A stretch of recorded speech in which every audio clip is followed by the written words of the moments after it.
अस्सलाम वालेकुम, hope you are doing okay. Physics first year FSc में वेलकम करता हूँ आपको।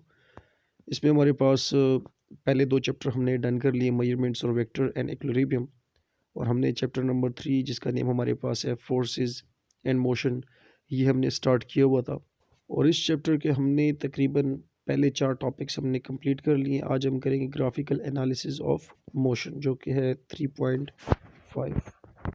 तो यहाँ पर टॉपिक का जो नेम है उसमें लिखा है ग्राफिकल एनालिसिस ऑफ मोशन। और यहाँ पर हमारे पास जो ग्राफ है वो ज़्यादा हमें इफ़ेक्टिव वे प्रोवाइड करता है। हमारे पास किसी भी कोई भी हमारे पास दो क्वांटिटीज़ हों उनके बीच में जब हम रिलेशन फाइंड कर रहे थे, ये हमें उसकी काफ़ी डिटेल इंफॉर्मेशन बताता है। कोऑर्डिनेट सिस्टम के बीच में हम इसको चेक करते हैं।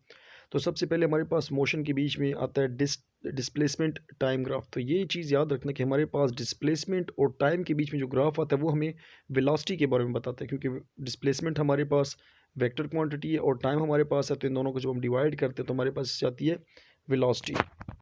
तो हमारी बुक के बीच में एक डायग्राम बनाई गई है और कुछ ग्राफ बनाए गए हैं, काफ़ी अच्छे तरीके से इसको एक्सप्लेन किया गया। तो देखिए यहाँ पर हमारे पास डिस्प्लेसमेंट हॉरिजॉन्टल एक्सिस पे हमारे पास टाइम है और वर्टिकल एक्सिस पे हमारे पास डिस्प्लेसमेंट है, जो कि हमारे पास मीटर में और टाइम हमारे पास सेकंड में है। तो देखिए सबसे पहले हमारे पास इसमें 4 ग्राफ हैं और 4 ग्राफ में जो सबसे पहला ग्राफ अगर इसमें आप देखें तो हमारे पास एक स्ट्रेट लाइन शो की गई है जो कि पैरेलल है एक्स एक्सिस के। तो ये चीज़ याद रखना कि जब भी हमारे पास एक स्ट्रेट लाइन शो की गई और वो जिस एक्सिस के हमारे पास पैरेलल होगी तो वो हमारे पास चेंज हो रहा है, लेकिन हमारे पास जिसके परपेंडिकुलर है तो वो हमारे पास चेंज नहीं हो रहा होगा, वो हमारे पास कांस्टेंट होगा।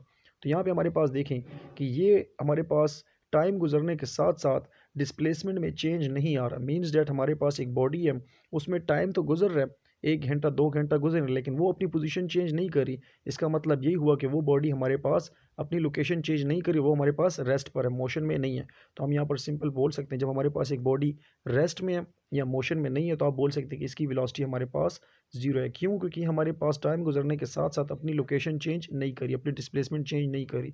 सो we will call it zero velocity. अब हम सेकंड ग्राफ को देखते हैं। तो सेकंड ग्राफ को आप देखें कि हमारे पास जिस तरह टाइम गुजर रहा है उसी तरह से हमारे पास डिस्प्लेसमेंट में चेंज आ रहा है। मीन्स डैट हमारे पास इक्वल इंटरवल ऑफ टाइम गुजरने के साथ साथ जो डिस्प्लेसमेंट जो चेंज आ रहा है वो भी हमारे पास इक्वल है। तो ऐसे ग्राफ को हम कहते हैं जो कि हमारे पास एक्स और वाई एक्सिस के दरमियान होता है। इसको हम कहते हैं यूनिफॉर्म वेलोसिटी आप बोल सकते हैं, क्योंकि ये हमारे पास डिस्प्लेसमेंट और टाइम के बीच में है। अब हम हमारे पास जो थर्ड ग्राफ है इसमें हमारे पास इस ग्राफ को आप देखेंगे हमारे पास टाइम गुजर रहा है, लेकिन हमारे पास जो डिस्प्लेसमेंट है वो भी हमारे पास चेंज हो रहा है, लेकिन नेगेटिव डायरेक्शन में हो रहा है। तो इसका मतलब ये कि हमारे पास ये भी हमारे पास यूनिफॉर्म वेलोसिटी है, लेकिन हमारे पास जो भी आपके पास रेफरेंस पॉइंट है ये उसके नज़दीक जाता जा रहा है। मीन्स दैट रेफरेंस पॉइंट के बीच में और उस ऑब्जेक्ट के बीच में जो डिस्प्लेसमेंट है वो आपके पास डिक्रीज़ होता जा रहा है टाइम गुजरने के साथ साथ। तो यहाँ पर जो हमारे पास वेलोसिटी है इसको हम यूनिफॉर्म वेलोसिटी कहेंगे। लास्ट आपके पास जो ग्राफ है इसमें आप देखें तो इसमें हमारे पास जो ग्राफ है इसमें हमारे पास चेंज मतलब वेरिएबल आपके पास आ रहा है, रैंडम आपके पास ग्राफ आ रहा है। तो इसको आप बोलते हैं आपके पास जो टाइम है इक्वल इंटरवल ऑफ टाइम में अनइक्वल डिस्प्लेसमेंट कवर किया जा रहा है। तो ऐसे ग्राफ को हम बोलेंगे वेरिएबल वेलोसिटी, या आप बोल सकते हैं कि नॉन कांस्टेंट या नॉन यूनिफॉर्म वेलोसिटी आप इसको बोल सकते हैं। अब इसमें पार्ट नंबर बी हमारे पास है वेलोसिटी टाइम ग्राफ। मतलब सेकंड हमारे पास जो ग्राफ है वो हमारे पास है वेलोसिटी और टाइम के बीच में। तो ये चीज़ याद रखना कि जब भी हमारे पास वेलोसिटी और टाइम के बीच में ग्राफ लिया जाए, मतलब ये change in velocity with respect to change in time, तो हमारे पास ये होता है। इससे हमारे पास जो चीज़ प्रोड्यूस होती है वो हमारे पास होती है एक्सेलरेशन। मीन्स डैट हमारे पास वेलोसिटी के बीच में जब भी चेंज आएगा टाइम गुजरने के साथ साथ तो हमारे पास एक्सेलरेशन देगा।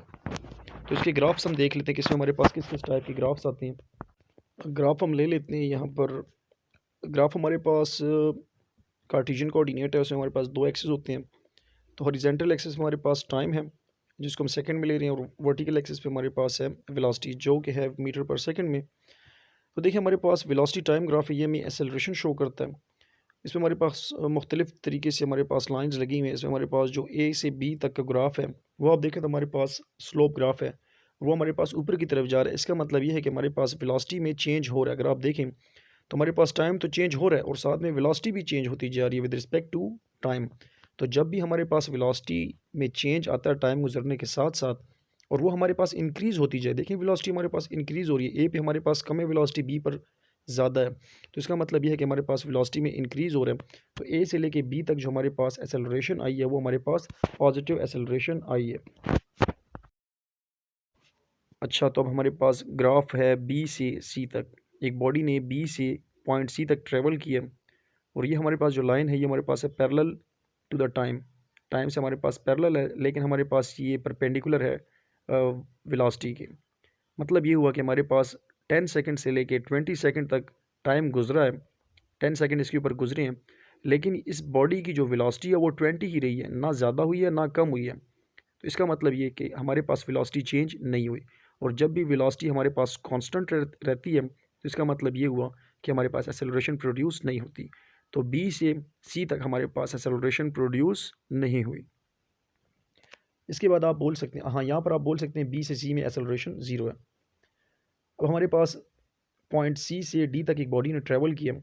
यहाँ पर आप देखें हमारे पास 20 से 30 सेकंड तक एक बॉडी ने ट्रैवल किया, मतलब 10 सेकंड और ट्रैवल किया और इसकी वेलोसिटी में चेंज भी आया, मतलब 20 मीटर पर सेकंड से लेके एक बॉडी 0 मीटर पर सेकंड तक आ गई।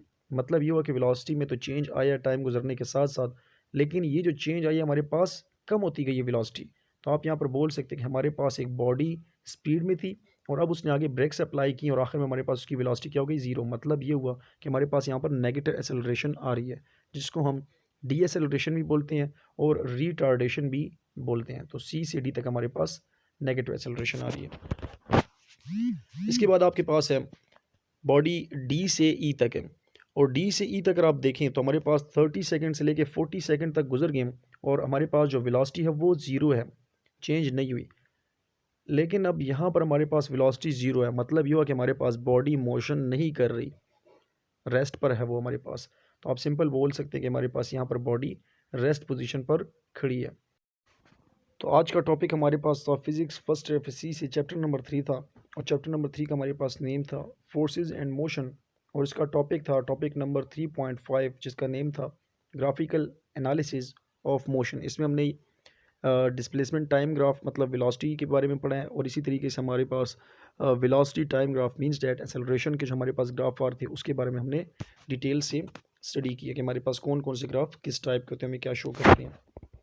इंशाल्लाह नेक्स्ट वीडियो में हम जो भी हमारे पास न्यू टॉपिक है इक्वेशंस वाला टॉपिक है और इसी तरीके से हमारे पास न्यूटन्स की जो लॉ है उसके बारे में हम डिटेल डिस्कशन करेंगे। Thank you.